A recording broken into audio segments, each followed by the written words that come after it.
Hey everybody, Rob Maurer here, and today most of the news items that are sort of important today are falling a little bit adjacent to Tesla. We do have some Tesla items that we'll talk about, but kind of the big stories right now, Nvidia earnings, the DeSantis Twitter space, so we'll touch on those, and then get into some of the Tesla-related news, which should be relatively brief today. All right, looking at the stock, Tesla in the day-to-day down 1.5% to close at $182.90, while the Nasdaq was down 0.6% on the day.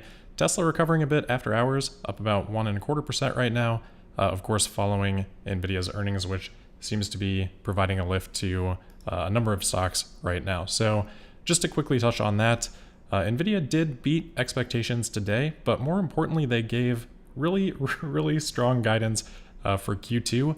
Analyst expectation for Q2 was for Nvidia to report about $7.2 billion, and they actually guided for sales of $11 billion. So a little bit higher than 50% above analyst expectation, which is resulting in, last time I checked, about a 25% increase in Nvidia stock after hours. So just kind of goes to show the interest in AI right now, and how that is benefiting Nvidia. And hopefully down the line, we see that also in different ways benefit Tesla as well. But just kind of interesting to see what's going on in the markets and sort of the wave there. I mean, we've seen Palantir over the last few days perform really well.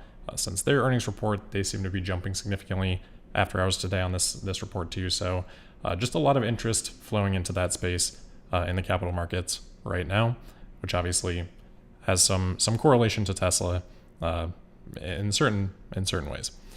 Kind of the other big thing, obviously the DeSantis presidential campaign announcement today that happened on Twitter. There were some technical challenges getting that going. The first 20 minutes or so, they were having consistent crashes with the Twitter space, which was originally being hosted on Elon's account. They had about 700,000 people there trying to listen, and apparently that combination of listeners with Elon's follower count and trying to, I guess, distribute that out to potentially those feeds for potential listening did not work well. So they switched it over to David Sachs' account, and there it worked a lot better. Once they made that switch, pretty much smooth sailing.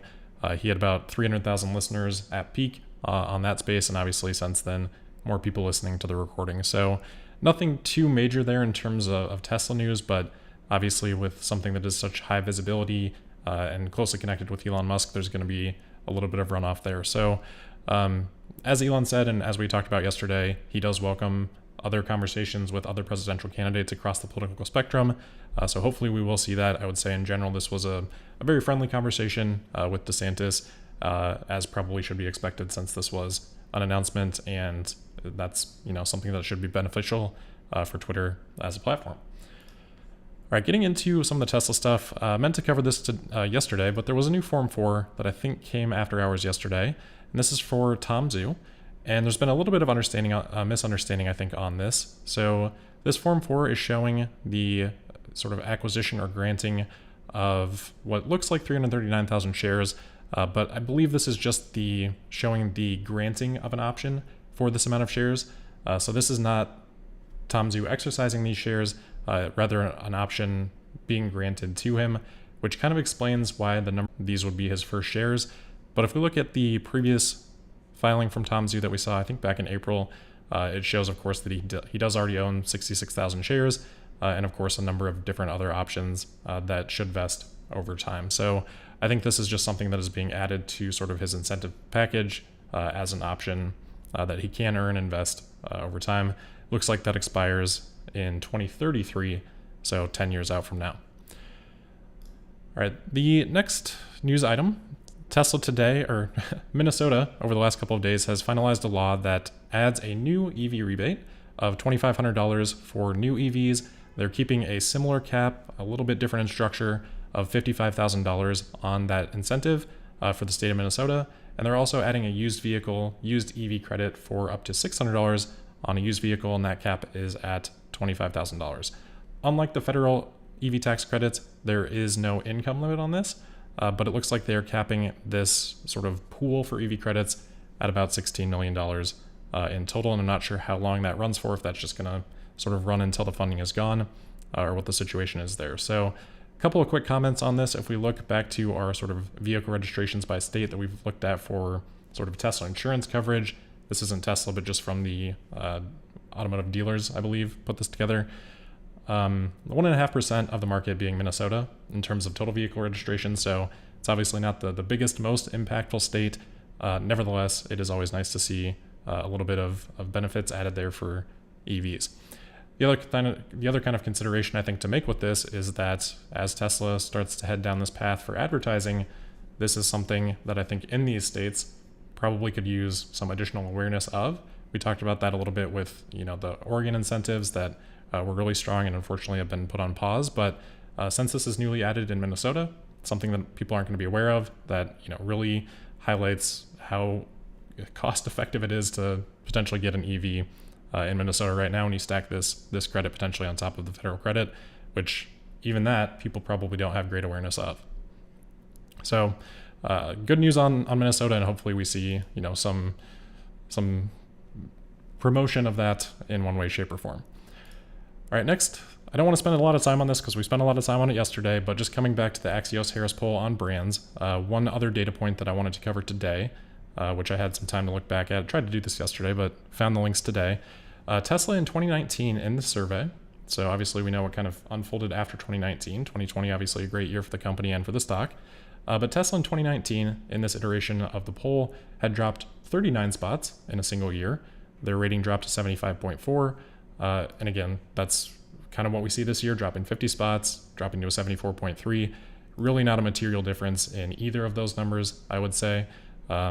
So it kind of shows, we talked yesterday about the volatility of these rankings, and I think this also highlights that volatility. But in addition to that, just kind of the perhaps poor predictive power of what something like this might signal. So again, just kind of highlighting, this has happened before, and it is not necessarily forever, although sometimes things can feel that way. Now, the other thing I saw in this going around on Twitter was some people bringing up Tesla's Net Promoter Score and posting to this article from ConsumerGauge.com. I'm not sure of them as a source, but they have Tesla's NPS score as 97, which would be second best in the rankings that they're covering here. So obviously that sounds really good. However, if we look at this, it looks like the data that they are using, clicking through to a couple of other articles from them, they say, according to most recent estimates, Tesla's Net Promoter Score is 97. If we click through that link, it takes us here, which says that Tesla's NPS score is 97 in 2020. So I don't think we can really use this as any sort of good benchmark for where Tesla sits at today in terms of that NPS score, or use that to sort of combat anything that's happening with the brand in other surveys. So just wanted to kind of bring attention to kind of where that data was coming from as well. And then another survey, kind of interesting here. This was published by IC Cars, but also picked up by Automotive News today. They were looking at basically average mileage driven for EVs and comparing that by model. And kind of interestingly, they found that for EVs, Tesla vehicles were driven on average. They held the top 4 slots for most mileage per year on average. So you can see the 3-year-old EV average here is 9,000. All of Tesla's vehicles falling above that, everyone else falling below that. They said if they removed Tesla, the average would drop down to 6,000 miles per year. So kind of interesting to see that. No surprise that Tesla would take the top spots here, obviously with the supercharger network and the range benefits that Tesla has had, especially going back a few years now, because this is looking at 3-year-old model years. I believe in the US, although I don't think they specifically say that in their methodology. Kind of interesting also to see the Porsche Taycan there at the bottom of the list.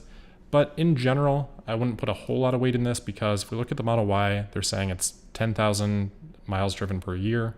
But if we look at Tesla's impact report from this year, they had the average annual miles driven in the US for a Model Y at about 14,000 miles. So a pretty big discrepancy between the results of this study, the data that they're seeing, and what Tesla is saying, which obviously should be extremely precise and accurate because of how Tesla is able to collect that data from their vehicle fleet. So just bringing that up as kind of a note of caution on this. Not that this is critically important and probably very directionally correct, but still a pretty big discrepancy there. And then lastly for today, Tobias Lind on Twitter posting some photos from his drone adventure out to Giga Berlin today, I believe. They seem to be setting up for some sort of an event here, bringing in a lot of porta potties and some other things, which usually you'd bring in for some sort of event where, the normal facilities aren't covering things. So we don't know anything else about that at this point in time, but just thought it was interesting to to see, and maybe keep an eye on if there is going to be some announcement of some sort of event there at Giga Berlin. So we'll keep our eye out on that. All right, and that should wrap it up for today then. So as always, thank you for listening. Make sure you're subscribed and signed up for notifications. You can also find me on Twitter at Tesla Podcast, and we'll see you tomorrow for the Thursday, May 25th episode of Tesla Daily. Thank you.